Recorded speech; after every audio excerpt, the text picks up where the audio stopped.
Hello student, class 10th maths का question paper है pre board exam 25-26 का। तो इसका सोल्यूशन करेंगे हम। जिनके एग्ज़ाम हो चुके हैं वो अपने आंसर मैच कर लेना, एंड जिनके अभी नहीं हुए हैं उनके लिए इंपॉर्टेंट है, प्रैक्टिस कीजिए। एंड बोर्ड के लिए भी इंपॉर्टेंट है, तो अच्छी तरह से प्रैक्टिस कर लेना। चलिए स्टार्ट करते हैं इसका सोल्यूशन। इसका सेक्शन ए आपको 20 क्वेश्चन 1 मार्क्स ईच होगा। तो फर्स्ट क्वेश्चन देखिए, the greatest number which divides 281 and 1249 living remainder 5 and 7। तो जब भी रिमाइंडर होते हैं तो पहले आपको माइनस करने हैं, एंड देन ग्रेटेस्ट बोला है तो एचसीएफ निकालना है दोनों का। ठीक है, जब भी दो नंबर में ग्रेटेस्ट बोले तो एचसीएफ निकालना होता है, और स्मॉलेस्ट बोले तो एलसीएम निकालना होता है। ठीक है, तो यहाँ पे पहले रिमाइंडर्स को आपको माइनस करना है। तो पहले 5 है तो इसमें से 5 माइनस करो, और बाद वाले में से 7 माइनस करो। तो देखिए 281 में से 5 माइनस किया 276 आ जाएगा, एंड 1249 में से 7 माइनस किया तो 1242। अब इन दोनों का ये जो नंबर्स आए इनका एचसीएफ निकालना है, क्योंकि ग्रेटेस्ट बोला है। तो 276 और 1242 के आप प्राइम फैक्टर कर लेना। प्राइम फैक्टर आई होप सबको करने आते होंगे। तो 276 के आए 223 इंटू 23। तो 2 दो बार है और 3 और 23 है। ऐसे ही 1242 के प्राइम फैक्टर करना। तो ये आया आपका 2333 23। तो 2 3 3 बार है और 23। अब आपको एचसीएफ निकालना है ना इन दोनों का। तो 2 की पावर 2 लेंगे कि 2 की पावर 1 लेंगे, तो एचसीएफ में पावर कम लेनी चाहिए। तो 2 की पावर 2 नहीं लेंगे, 2 की पावर 1 लेंगे। ठीक है, ऐसे ही यहाँ 3 एक बार है, यहाँ 3 बार है। तो 3 जो कम पावर है, 3 की पावर 1 है ना, ये जो ज़्यादा पावर है तो 3 की पावर 1। तो एचसीएफ में पावर कम वाली लेनी है। 23 यहाँ भी एक बार है, यहाँ भी एक बार है, तो एक ही बार लेंगे। ठीक है, तो एचसीएफ निकल जाएगा इन सबका मल्टीप्लाई करके 138। ऑप्शन सी आंसर है। ओके, तो पहले रिमाइंडर को माइनस करना है, देन ग्रेटेस्ट के लिए एचसीएफ निकालना है। तो इस तरीके से ये क्वेश्चन हो जाएगा। ऑप्शन सी 138 आंसर होगा। नेक्स्ट क्वेश्चन पे आते हैं। The fourth vertex of a rectangle whose 3 vertices are 4 1 7 4 13 -2। तो आपको एक रेक्टेंगल बोला है, इसके 3 वर्टेक्स गिवन है, एंड फोर्थ आपको निकालने को बोला है। तो बहुत ही सिंपल सा क्वेश्चन है। तो जब भी कोई क्वाड्रिलेटरल या रेक्टेंगल में खासकर, या पैरेललोग्राम में, ठीक है, पैरेललोग्राम भी हो सकता था ये क्वेश्चन। तो आपको पहले भी रेक्टेंगल बना लेना, कॉन्जिक्यूटिवली वर्टेक्स बनाने ABCD, ऐसे ABCD कॉन्जिक्यूटिव। ठीक है, तो ABCD है तो AC डायगनल आएगा और BD डायगनल आएगा। तो ध्यान रखना कॉन्जिक्यूटिवली ही बनाने हैं, नहीं तो गलत हो जाएगा। अगर आप ऐसे बना दोगे ना ABC को यहाँ, D को यहाँ, नहीं AB तो C यहाँ, D यहाँ, कॉन्जिक्यूटिवली होना चाहिए। तो AC एक डायगनल आएगा और BD डायगनल आएगा। और आपको प्रॉपर्टी पता है रेक्टेंगल की कि डायगनल जो होते हैं बाइसेक्ट करते हैं, यानी ये वाला डायगनल का ये वाला पार्ट इसके इक्वल, ये वाला इसके इक्वल। तो बाइसेक्ट कर रहा है तो यानी O मिड पॉइंट होगा AC का भी, और O मिड पॉइंट होगा BD का भी। यानी कि जो मिड पॉइंट AC है वही मिड पॉइंट BD होगा। अब मिड पॉइंट को XY मान लो, है ना। तो अगर मैं AC का मिड पॉइंट निकालती हूँ, मिड पॉइंट फॉर्मूला पता है ना, X निकालने के लिए दोनों X वाले कोऑर्डिनेट को प्लस करते हैं और 2 से डिवाइड। ऐसे ही Y निकालना है तो Y1 और Y2 को प्लस करते हैं 2 से डिवाइड। तो अगर AC का मिड निकालना है तो इसके X1 X2 क्या है 4 और 13, तो 4 13/2। सेम ऐसे ही इसका Y वाला पॉइंट क्या है 1 और -2, तो इनको ऐड किया अपॉन में 2। तो ये फॉर्मूला X और Y निकालने का होता है। सेम ऐसे ही अब आप BD के डायगनल भी इससे भी मिड निकालो। तो B के X और Y क्या है 7 और X, यानी इसके X वाले कोऑर्डिनेट क्या है 7 और X, इनको ऐड करो 2 से डिवाइड। ऐसे Y वाले कोऑर्डिनेट क्या है 4 और Y, तो 4Y को ऐड किया 2 से डिवाइड। अब ये मिड X निकला है, ये Y निकला है, ऐसे ये X निकला है, ये Y निकला है, तो ये X वाला X वाले के इक्वल कर दो, यानी ये वाला इसके इक्वल कर देंगे। तो यहाँ से 2 से 2 कट गया, X निकालना है तो 7 वहाँ जाके माइनस X 10 आ जाएगा। सेम ऐसे Y वाला ना Y वाले के इक्वल कर दो, तो इसको इसके इक्वल करो, तो 2 से 2 डिवाइड हो जाएगा, कैंसिल हो जाएगा, 1 - 2 -1, एंड ये 4 वहाँ जाके माइनस हो जाएगा -5। तो 10 - 5 ऑप्शन सी इसका करेक्ट आंसर है। तो ये आपका जो फोर्थ वर्टेक्स है ना, इसी को तो मैंने XY माना था, तो ये निकल जाएगा। अच्छा, अगर ये XY माना है ना, या फिर आप इसे X4 Y4 ले लो, तो ये मेरा X4 Y4 आ गया है। ठीक है, ये क्या माना है हमने X4 Y4। Clear, fourth vertex को। तो ये आपका X4 और Y4 10 - 5 आ जाएगा। ऑप्शन सी आंसर है। ठीक, नेक्स्ट क्वेश्चन पे आते हैं। नेक्स्ट है वैल्यू पी निकालनी है। ये आपको इक्वेशंस गिवन है, फर्स्ट ये एंड सेकंड ये, कंडीशन है इनफाइनाइटली मैनी सोल्यूशन। तो आई होप ये वाले क्वेश्चन तो बहुत इजी है, सबको आते होंगे। तो पहले first equation, second equation, infinitely या मैनी सोल्यूशन की कंडीशन या कोइंसिडेंट लाइन की कंडीशन होती है, तीनों रेशो बराबर होते हैं। A1/A2, B1/B2, C1/C2। A1/A2 जो x के कॉफिशिएंट है, x के कॉफिशिएंट क्या है, P और 12 है ना, P और 12 x के कॉफिशिएंट लेने हैं, P और 12। ऐसे ही इसके 3 और P y के कॉफिशिएंट लेने हैं, 3/P। एंड ये कॉन्स्टेंट्स है, दोनों एक तरफ होने चाहिए, या तो राइट में होने चाहिए दोनों, या लेफ्ट में होने चाहिए। तो अगर ऐसा है कि एक लेफ्ट में एक राइट में, तो पहले आप दोनों को राइट में कर दो, फिर रेशो में लिख लो। तो ये P-3 और ये P, ठीक है। अब यहाँ पे P देखो इस साइड भी है इक्वल, यहाँ भी लगा है, तो यहाँ से भी आप सॉल्व कर सकते हो, यहाँ से भी सॉल्व कर सकते हो, तीनों ही तो इक्वल है। तो जब P यहाँ भी है, यहाँ भी और यहाँ भी है, तो हमें इधर से भी सॉल्व करना है और इधर से भी सॉल्व करना है, ध्यान रखना, एक ही जगह से मत सॉल्व करना। तो पहले मैंने इन दोनों को लेके सॉल्व किया, तो P क्रॉस मल्टीप्लाई कर दो, P से मल्टीप्लाई होगा P² एंड 12 × 3 36, स्क्वायर हटा तो रूट लगा। 36 का रूट जब भी आएगा ना, 36 6 का स्क्वायर है ना, तो रूट के अंदर स्क्वायर है तो 6 बाहर आ जाएगा। और ध्यान रखना जब भी रूट होता है ना, तो आंसर ना प्लस माइनस दोनों में होता है। हाँ, अगर डिस्टेंस है या रेडियस है तो आप प्लस वाला साइन लिया करो, अदरवाइज कोई कोऑर्डिनेट है तो आप दोनों साइन लिया करो, ठीक है।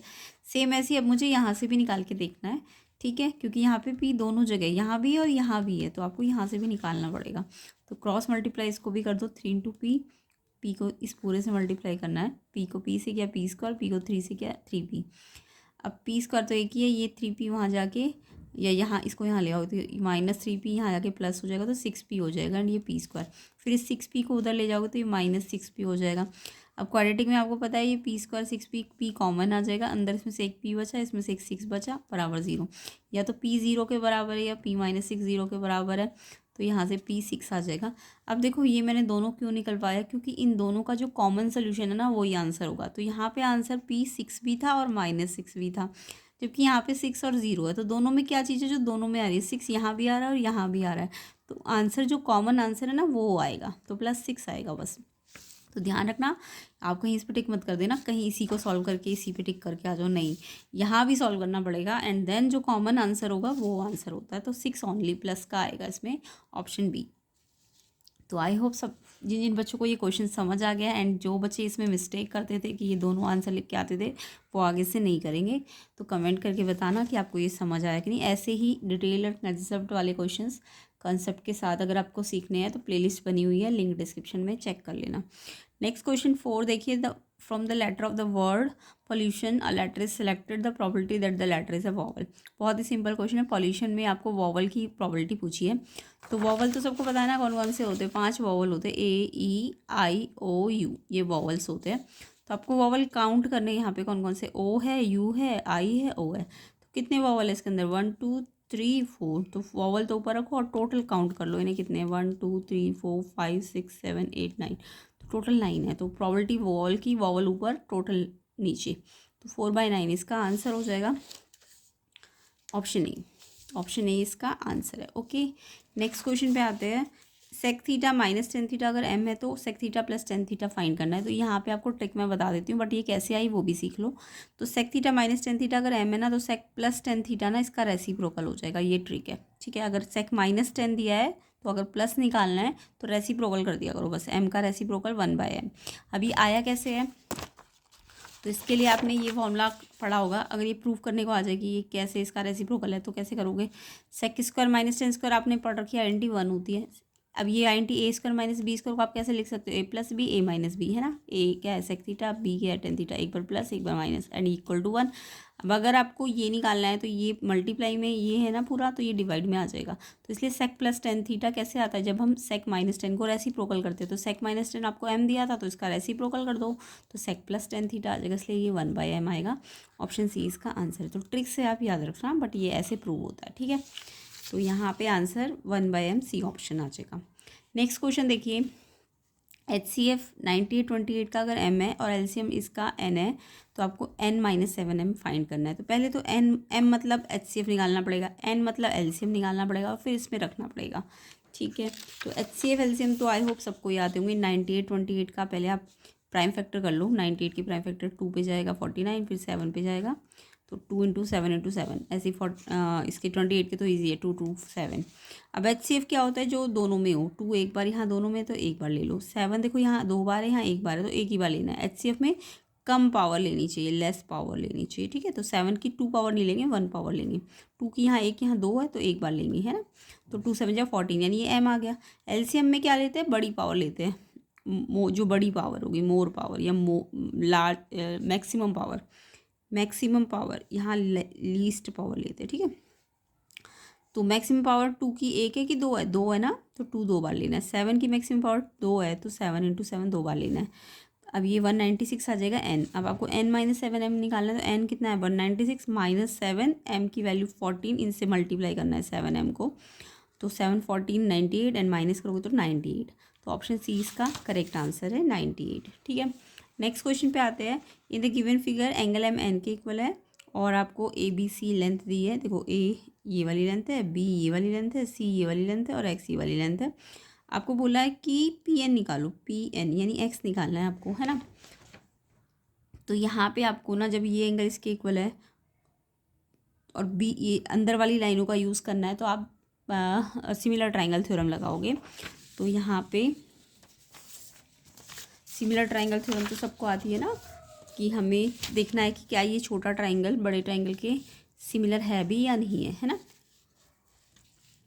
तो आपको दिख रहा है ये एंगल तो इक्वल दिया ही हुआ है, और ये एंगल छोटा वाले का और बड़े वाले का सेम है, कॉमन है, के की कॉमन है, और इसका n और इसका m बड़े वाले का इक्वल है। तो दो एंगल अगर इक्वल है, छोटे वाले ट्रायंगल के और बड़े वाले के, तो ये ट्रायंगल सिमिलर हो जाएंगे। कैसे नेमिंग करोगे, देखो इसको ये इक्वल था तो सिंगल, और ये कॉमन था तो डबल कट। अब इसका रोटेशन मैंने अगर के एन पी यानी सेकेंड कट से फर्स्ट पे रोटेट किया है, तो सेम ऐसे ही बड़े वाले को भी ऐसे ही रोटेट करो सेकंड से फर्स्ट कट पे, KML, ठीक है। तो ये सिमिलर हो गए। अब ट्रायंगल की सिमिलर ट्रायंगल में ये एक्स निकालना है ना, तो ये कौन सी साइड है, ये है आपकी PN। तो इसकी PN ले रहे हो, तो देखो इसकी PN ले रहे हो तो इसकी ML लेनी पड़ेगी ना, कॉरस्पॉन्डिंग पार्ट इसका PN लास्ट 2 वर्टेक्स, तो इसके भी लास्ट 2 वर्टेक्स, ठीक है। सेम ऐसी इसकी अगर ये वाली साइड ले रहे हो NK, इसकी NK ले रहे हो इधर, तो इसकी क्या लेनी पड़ेगी KM, इसकी NK, तो इसकी बड़े वाले की तो KM लेनी पड़ेगी ना। अभी PN X है, ML A है, ये NK कितना है C, और पूरा MK लूँगी तो MK तो ये पूरा है ना, तो B और C को जोड़ के आएगा ना, तो BC मत लिखना, B + C। तो ये X निकालना है, तो ये A यहाँ जाके मल्टीप्लाई हो गया AC/B + C। तो इम्पॉर्टेंट क्वेश्चन भी है, अच्छी तरह से प्रैक्टिस करना। तो क्या आएगा ये AC/B + C, यानी AC/B + C, यानी C ऑप्शन आएगा इसका आंसर, है ना, ये वाला आंसर आएगा।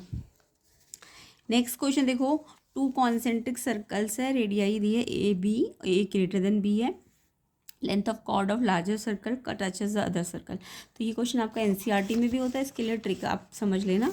तो देखो एक छोटा सर्कल, कॉन्सेंट्रिक का मतलब सेम सेंटर पे 2 सर्कल है, ठीक है। ये जो बड़ा सर्कल है इसकी रेडियस, तो बड़ा सर्कल है तो A होगी, क्योंकि A > B बोला है, तो बड़े सर्कल की रेडियस A है, और छोटा सर्कल की रेडियस B हो जाएगी।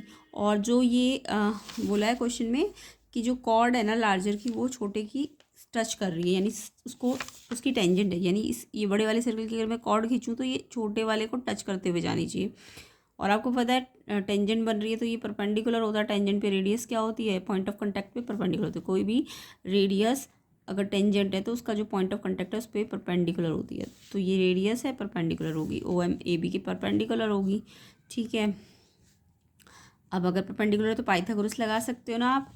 ये एक राइट एंगल ट्राइंगल बन रहा है, तो राइट एंगल में ये हाइपोटेन्यूज होता है, राइट के अपोजिट ये हाइपोटेन्यूज है, तो हाइपोटेन्यूज का स्क्वायर बराबर perpendicular square plus base square. तो ये तो सबको आती होगी। हाइपोटेन्यूज है A का स्क्वायर एंड ये B स्क्वायर है एंड ये BM स्क्वायर बन जाएगा। BM आप निकाल लो, BM निकाल लेना है ताकि कॉर्ड AB डबल करके आ जाए, ठीक है। तो BM स्क्वायर निकालना है, तो ये हाइपोटेन्यूज तो A स्क्वायर है, तो ये B स्क्वायर वहाँ जाके माइनस हो गया, और BM स्क्वायर है तो BM निकालने के लिए इसका स्क्वायर हटेगा तो इस पर रूट लग जाएगा। तो हाइपोटेन्यूज पाइथागोरस सबको आती होगी आई होप। फिर आपको AB कॉर्ड निकालनी है, तो ये क्योंकि परपेंडिकुलर है कॉर्ड पे, तो कॉर्ड को बाइसेक्ट करता है। AB कॉर्ड को OM परपेंडिकुलर क्या कर रहा है, बाइसेक्ट कर रहा है। तो जो पूरी AB है MB का डबल है, तो MB आपकी A square minus B square आई थी, उसका डबल कर दो, तो ये ऑप्शन B आंसर हो जाएगा। तो जो भी आपकी क्या आ रही है, टेंजेंट से आपने पाइथागोरस लगाई, तो जो बी एम आई और ए बी निकालनी तो डबल करना है।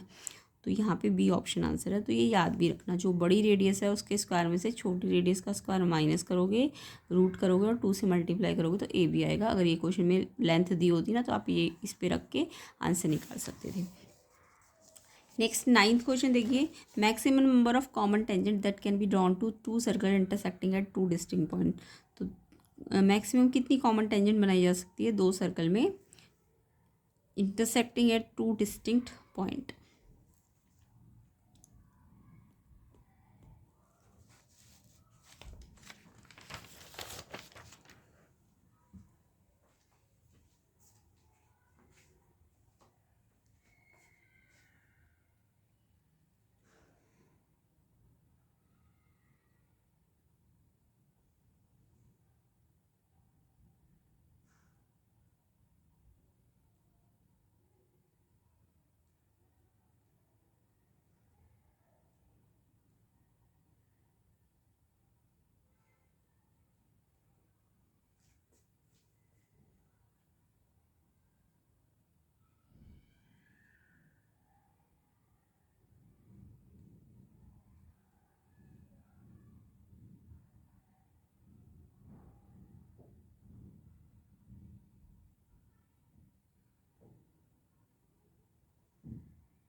तो यहाँ पे maximum number of common tangent पूछी है, जो 2 सर्कल अगर इंटरसेक्टिंग एट 2 डिफरेंट पॉइंट, तो इसको आप ऐसे बना के देख सकते हो। तो देखो 2 सर्कल है, ठीक है, मान लो ऐसे है, और कितनी मैक्सिमम टेंजेंट इंटरसेक्ट करते हुए बना सकते हो। तो पहले ये वाली टेंजेंट बनी है ना, एक टेंजेंट कॉमन बन गई, फिर दूसरी यहाँ से कॉमन बन गई, है कि नहीं, ये भी इंटरसेक्ट करेगी, और फिर ये वाली आपस में ऐसे इंटरसेक्ट करेगी और ये ऐसे इंटरसेक्ट करेगी। तो ऐसी 4 टेंजेंट बनाई जा सकती है, ठीक है। तो यहाँ पे आंसर 4 है, ऑप्शन ए। नेक्स्ट क्वेश्चन देखो, if 2 roots of the quadratic equation 2x² + ax + b = 0 are reciprocal of each other then b = 2। तो यहाँ पे जब भी रूट रेसिप्रोकल होते हैं ना, तो आपको ट्रिक भी बता देती हूँ कैसे करना है। तो आपको पता है अल्फ़ा, तो अल्फ़ा बीटा उसका रेसिप्रोकल है 1/α, बीटा क्या है 1/α। तो जब आपको रेसिप्रोकल बोले ना, तो आप प्रोडक्ट वाला फॉर्मूला लिया करो अल्फ़ा बीटा, क्योंकि वो प्रोडक्ट 1 आ जाता है, क्योंकि अल्फ़ा और बीटा एक दूसरे के रेसिप्रोकल है तो 1 आएगा ना। एंड ये अल्फ़ा बीटा प्रोडक्ट कितना होता है c/a। अब यहाँ पे ax² bx + c करोगे तो यहाँ तो आंसर 4 था, तो a 2 आ जाएगा, b आपका a आ जाएगा, c आपका b आ जाएगा, है ना, ये तो करना आता ही होगा। अब इसमें अल्फ़ा बीटा c/a, c की जगह क्या पुट करोगे b, और a की जगह क्या पुट करोगे 2। तो ये तो 1 आ गया अल्फ़ा बीटा, एंड ये b/2 आ गया। तो यहाँ पे ये तो मैंने करके दिखा दिया, अल्फ़ा 1/α रेसिप्रोकल कट के 1 आ गया, और 1 और ये b/2 आ गया। तो b निकालना तो 2 क्रॉस मल्टीप्लाई कर दो, 2 1 ज़ा 2, तो b की वैल्यू 2 आ जाएगी। तो जब भी आपको ना प्रोडक्ट दिया हो तो आप ना c/a निकालो पहले क्वाड्रेटिक से, उसको 1 रख दिया करो, तो आपका जो भी मिसिंग है वो निकल जाएगा। और अगर नेगेटिव बोले एक दूसरे के, तो -b/a को ना 0 रखा करो। अगर ये नेगेटिव बोलते कि रूट्स एक दूसरे के नेगेटिव है, तब आप ये कंडीशन लगाया करो। Okay, clear. ये जब आपको बोले रेसिप्रोकल है रूट्स, तब आपको ये कंडीशन लगानी है। नेक्स्ट क्वेश्चन देखिए, तो इसका आंसर आपका 2 आ जाएगा, A option.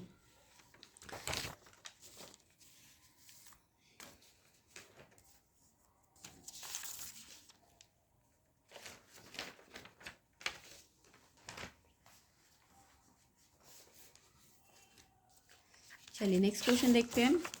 11th, the volume of right circular cone whose area of base is 156। आपको बोला वर्टिकल हाइट 8 है, तो आपको बोला कितना वॉल्यूम आएगा कोन का। तो एरिया ऑफ बेस का मतलब πr² गिवन है, एंड वर्टिकल हाइट मतलब h गिवन है। एक होती है स्लैंट, एक वर्टिकल, तो वर्टिकल हाइट मतलब h होता है, तो h 8 है। तो यहाँ पे सब कुछ तो गिवन ही है आपको, πr² भी गिवन है 156 एंड h भी गिवन है। वॉल्यूम ऑफ कोन का फॉर्मूला लगाओ 1/3 πr² h, πr² डायरेक्ट रख दो 156, एंड h भी दिया हुआ है 8, तो डायरेक्ट ही वैल्यू रख दो। ये इसमें से रेडियस मत निकालने लग जाना, क्योंकि πr² तो डायरेक्ट ही यूज़ करना है हमको, ठीक है। तो फिर 156 h 8 है, मल्टीप्लाई कर दो 1/3 से, तो 3 से ये कैंसिल हो गया 52, 8 से मल्टीप्लाई करो 416 सेंटीमीटर क्यूब आंसर है ऑप्शन डी। तो ऑप्शन डी 416 आंसर है इसका। ठीक है, नेक्स्ट क्वेश्चन पे आते हैं। The least positive value of A for which quadratic equation has equal and positive root. तो यहाँ पे बोला है कि इक्वल एंड पॉजिटिव रूट हो और लीस्ट निकालनी है, ए की क्या लीस्ट वैल्यू हो सकती है। तो इसमें पहले तो आप इस क्वाड्रेटिक में इक्वल एंड रियल रूट की कंडीशन लगाओ। तो कोई भी क्वाड्रेटिक में ये तो क्वाड्रेटिक है बट जनरल फॉर्म तो a x square b x plus c होती है। तो इसमें कंपेयर करो, ए तो ए है, बी लेकिन 1 है और सी आपका ए है। तो ये ऐसे कंपेयर करके निकाल लेना है आपको। अगर यहाँ माइनस के साइन वगैरह होते तो यहाँ भी लग जाते। अब equal and real root D बराबर 0, डिस्क्रिमिनेंट 0 होता है। डी निकालने का तरीका होता है बी स्क्वायर माइनस 4ac बराबर 0। बी की जगह क्या रखना है 1 का स्क्वायर माइनस 4, ए की जगह रखना है ए, सी की जगह रखना है ए, यानी ए भी ए है और सी भी ए है। तो ये वैल्यूज़ रखनी है ए स्क्वायर।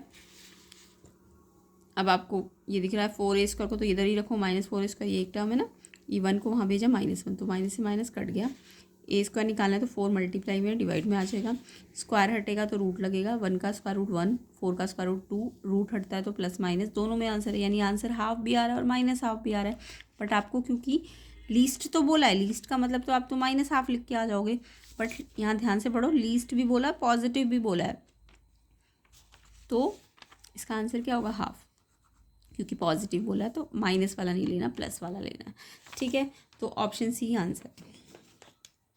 नेक्स्ट क्वेश्चन देखिए, नेक्स्ट क्वेश्चन है if a large circular pizza is divided into 5 equal parts sector, अगर एक पूरा पिज़्ज़ा सर्कुलर वो 5 इक्वल सेक्टर्स में डिवाइडेड है तो सेंट्रल एंगल कैसे निकालेंगे। तो जब भी सेंट्रल एंगल निकालना हो, पूरे सर्कल को कितने सेक्टर में डिवाइड किया इन्होंने, इसमें 5 सेक्टर बनाए हैं इन्होंने, है ना, ऐसे करके सारे सेक्टर इक्वल है तो इनका थीटा थीटा थीटा थीटा यानी 5 थीटा हो गया। 5 थीटा बराबर 360 होता है ना, 500 सेक्टर इक्वल है और 5 सेक्टर मिला के 5 एंगल जो है, 5 एंगल सेक्टर के 5 थीटा हो जाएंगे ना, तो 5 थीटा 360 हो जाएगा। तो थीटा निकालने के लिए 360 को 5 से डिवाइड कर दोगे, या फिर आप या डायरेक्ट फॉर्मूला याद कर लो कि जब भी आपको जितने सेक्टर दिए होते हैं 360 को नंबर ऑफ सेक्टर से क्या कर दोगे, डिवाइड कर दोगे, तो ईच सेक्टर का एंगल निकल जाता है।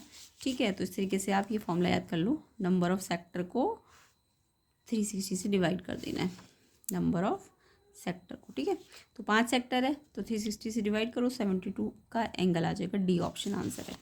तो इसका आंसर आपका 72 डिग्री होगा। Next question, the perimeter of shaded region if ABCD is a square of side 21 and APB CPD are semicircles. तो यहाँ पे मेरे को पैरीमीटर बोला है, कहीं कंफ्यूज हो जाओ। पैरीमीटर ऑफ शेडेड रीजन कहाँ है, ये है ना, तो कहीं आप एरिया निकालने लग जाओ कि आपको दिख रहा है कि ये स्क्वायर है और इसमें 2 सर्कल माइनस कर दोगे तो ये शेडेड रीजन आ जाएगा। नहीं, ये इसका एरिया नहीं निकालना, हमें जस्ट पैरीमीटर निकालना है। तो यहाँ पे अगर मैं शेडेड रीजन को अलग कर दूँ, शेडेड रीजन कुछ ऐसा है ना, ये वाली लाइन भी आ रही है इसकी बाउंड्री में, पैरीमीटर का मतलब बाउंड्री से मतलब है, तो बाउंड्री में एक तो ये लाइन AD आ रही है, फिर ये सेमी सर्कमफ्रेंस आ रही है, फिर ये वाली साइड भी आ रही है, फिर ये वाली सेमी सर्कमफ्रेंस भी आ रही है, यानी 2 सेमी सर्कमफ्रेंस आ रही है और 2 साइड आ रही है। तो AD आ रहा है, फिर APB ये वाली सेमी सर्कमफ्रेंस आ रही है आधी, और फिर BC साइड आ रही है, फिर DPC आ रहा है। तो इसमें ध्यान रखना एरिया निकाल दो कहीं आप, एरिया तो निकालना होता तो हम क्या करते, पूरे स्क्वायर के एरिया में से अगर एरिया निकालना होता तो हम क्या करते, पूरे स्क्वायर में से आधा सर्कल एक सर्कल का एरिया माइनस कर देते। ठीक है, तब तो हम ऐसे करते, बट यहाँ आपको ये जो शेडेड रीजन है इसकी पैरीमीटर निकालना है, यानी कितनी बाउंड्री है, एक ये बाउंड्री है शेडेड रीजन में, एक ये बाउंड्री है, एक ये बाउंड्री है और एक ये। तो यहाँ 2 साइड भी है और 2 सेमी सर्कमफ्रेंस भी है। तो सेमी सर्कमफ्रेंस कितनी होती है, 1 पाई आर, तो दूसरी भी पाई आर, तो 2 पाई आर हो गई है ना, और 2 साइड है, एक 21 और आपको क्योंकि ये बोला है कि ये जो सर्कल है ना ये इसकी साइड पे ही बना हुआ है, तो सर्कल का जो डायमीटर है वो एक्चुअल में इसकी साइड ही तो है स्क्वायर की, तो डायमीटर साइड के बराबर है, तो डायमीटर 21 है, तो साइड रेडियस आधा कर दो, तो यहाँ पे pi r 2 pi r 21 42 as it is 2 pi r 2 into pi into r कितना है 21/2। फिर ये तीनों को सॉल्व करो, पहले प्लस नहीं करना, पहले मल्टीप्लाई करना है। 2 से 2 कटा, 7 3 ज़ा, इसको मल्टीप्लाई करो फिर प्लस करो, 108 आंसर है। तो आंसर है 108 ऑप्शन ए। ठीक है, नेक्स्ट क्वेश्चन देखो, a number is chosen from number 1 to 3 denoted as X and number chosen from the number 149 denoted by, probability है एक्स वाई लेस देन 9 की। तो यहाँ पे मेरे को एक तो एक्स दिया है, एक्स कौन कौन से नंबर को बोला है इन्होंने, एक्स है आपका 1 2 3 एंड वाई है आपका 149। आपको एक्स वाई यानी इन दोनों का प्रोडक्ट बोला है। पहले प्रोडक्ट देखो क्या क्या हो सकता है एक्स और वाई का। तो पहले मैं 1 को देखूंगी, एक्स वाई का प्रोडक्ट मतलब पहले एक्स के 1 को मैं इन सबसे मल्टीप्लाई कर सकती हूँ, ऐसे कॉम्बिनेशन बन सकते हैं, 1 1 ज़ा 1, 1 4 ज़ा 4, 1 9 ज़ा 9। सेम ऐसी 2 की टर्न आएगी, 2 को 1 से मल्टीप्लाई करो 2, 2 को 4 से मल्टीप्लाई करो 8, 2 9 ज़ा 18। फिर ऐसी 3 भी होगा, 3 1 ज़ा 3, 3 4 ज़ा 12, 3 9 ज़ा 27। तो ऐसे 1 2 3 4 5 6 7 8 9 आउटकम्स बनेंगे टोटल। और आपको कंडीशन क्या दी है, जो प्रोडक्ट है ना एक्स वाई का वो लेस देन 9 हो, 9 नहीं होना चाहिए, 9 से कम होना चाहिए। तो कौन कौन से है, 1 है, 4 है, 9 नहीं लेना, 2 है, 8 है और 3 है।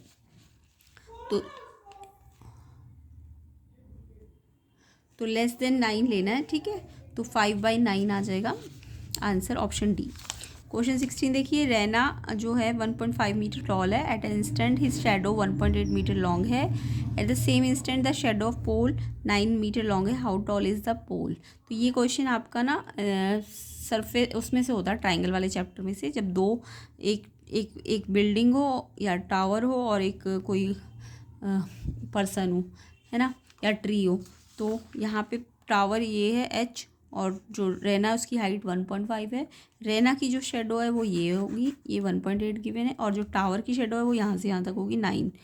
ठीक है, अब आपको ये छोटा ट्राइंगल और बड़ा ट्राइंगल सिमिलर करना है, सिमिलर आसानी से हो जाएगा, ये 90 है और ये एंगल कॉमन है ना।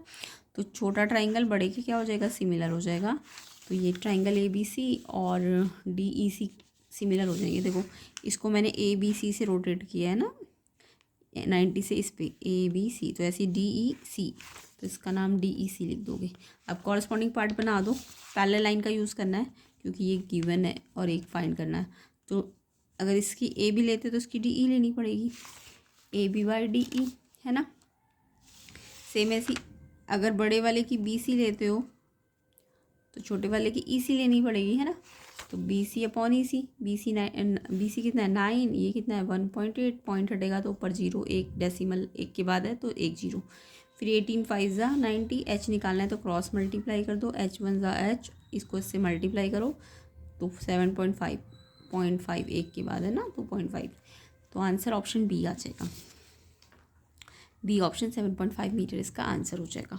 नेक्स्ट क्वेश्चन देखो, मीन मॉड गिवन है, मीन देखो पहले दिया है तो 10 है और मॉड बाद में दिया है तो 13 है। अब आपको वैल्यू ऑफ मीडियन निकालनी है। तो जब भी मीन मीडियन मॉड तीनों एक साथ हो तो आपको रिलेशनशिप जो होती है सेंट्रल टेंडेंसी की वो फॉर्मूला लगाना है। कैसे लिखते हैं फॉर्मूला, मॉड बराबर 3 मीडियन माइनस 2 मीन, मॉड से सेपरेट कर लो, 3 time median minus 2 time mean के इक्वल होता है।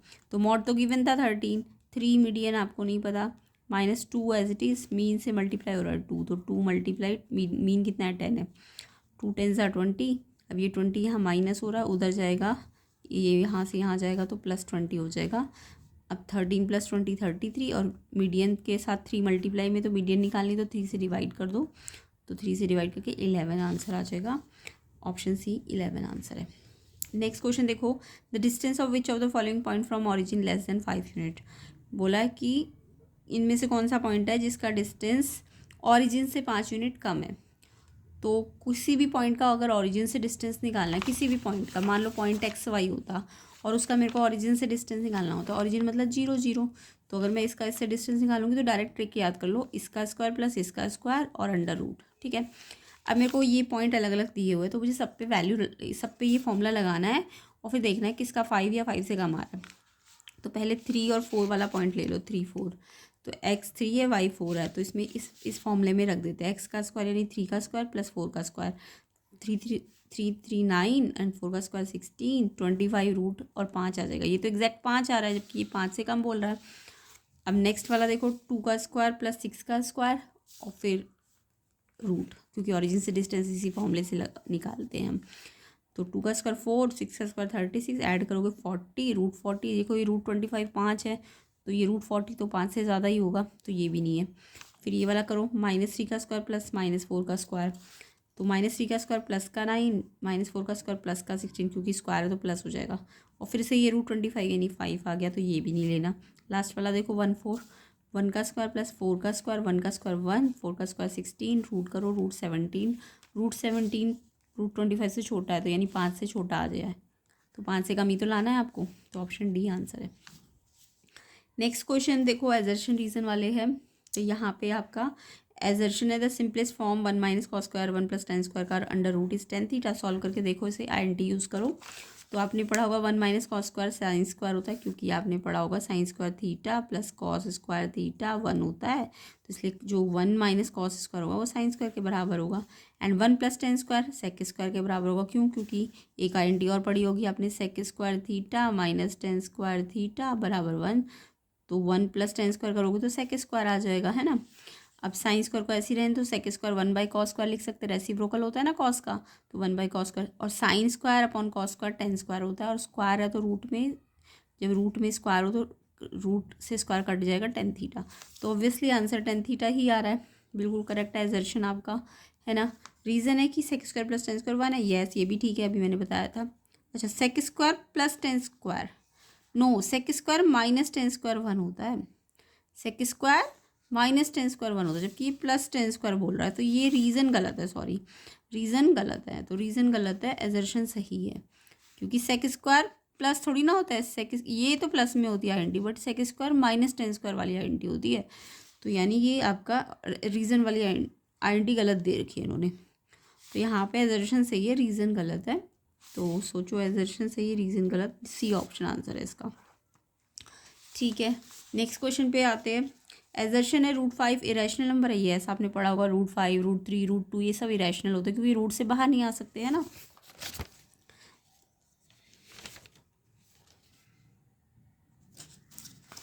तो यस रूट 5 तो इरेशनल है, ये तो एजर्शन आपका बिल्कुल करेक्ट है। अब इन्होंने बोला है कि if m is an odd number and अगर वो 1 से बड़ा है तो रूट m इरेशनल होगा। तो देखो m ऑड नंबर तो आपने पढ़े होंगे 1 3 5 7 9, ये सब ऑड नंबर्स है, ठीक है। अगर इन्होंने बोला है m ऑड नंबर है बट वो 1 नहीं है, 1 से बड़ा है, यानी ये सारे 3 5 7 9, तो अगर मैं उनका रूट m निकालूँ, यानी कि 3 रूट निकालूँ, रूट 5 निकालूँ, रूट 7 निकालूँ, रूट 9 निकालूँ, तो क्या वो हर बार इरेशनल आएंगे? ऑलवेज इरेशनल आएंगे अगर 1 को मैं छोड़ दूँ तो। देखो रूट 3 तो इरेशनल है, ठीक है, रूट 5 भी इरेशनल, ठीक है, रूट 7 भी इरेशनल है, ठीक है, बट ये तो रैशनल आएगा। रूट 9 किसका आंसर, इसका आंसर 3 होता है, क्योंकि ये 3 × 3 होता है ना, तो ये 3 बाहर आ सकता है रूट से, तो ये तो रैशनल आएगा, तो हर टाइम ये इरेशनल थोड़ी ना आएगा, तो ये बोल रहा है हमेशा इरेशनल होगा, नो, कभी रैशनल तो कभी इरेशनल भी हो सकता है, ज़्यादातर इरेशनल होगा बट मोस्टली कुछ कुछ बार रैशनल भी हो सकता है, तो रीज़न गलत है, एजर्शन सही, रीज़न गलत है, ऑप्शन सी आंसर है इसका भी। तो आई होप एजर्शन रीज़न भी समझ आ गए होंगे। तो यहाँ पे हमारा सेक्शन ये कंप्लीट होता है। सेक्शन बी को हम नेक्स्ट पार्ट में कवर करेंगे, सेक्शन सी भी उसका। तो ये पूरा क्वेश्चन पेपर हम इसके नेक्स्ट पार्ट में कवर करेंगे। वीडियो को ज़्यादा से ज़्यादा शेयर कर देना, लाइक कर देना, ताकि इसका जल्दी से जल्दी आपको नेक्स्ट पार्ट में सोल्यूशन मिल जाए, एंड इसका लिंक भी मैं डिस्क्रिप्शन में डाल दूँगी सोल्यूशन का। तो ये पूरा क्वेश्चन पेपर है, तो आप प्रैक्टिस कर सकते हो, बोर्ड के पॉइंट ऑफ व्यू से भी इम्पॉर्टेंट है, अच्छे अच्छे क्वेश्चंस है, तो आपके लिए प्रैक्टिस हो जाएगी। एंड जिनके एग्ज़ाम हो गए वो अपने आंसर्स मैच करके बताना कितने ठीक है इसमें से।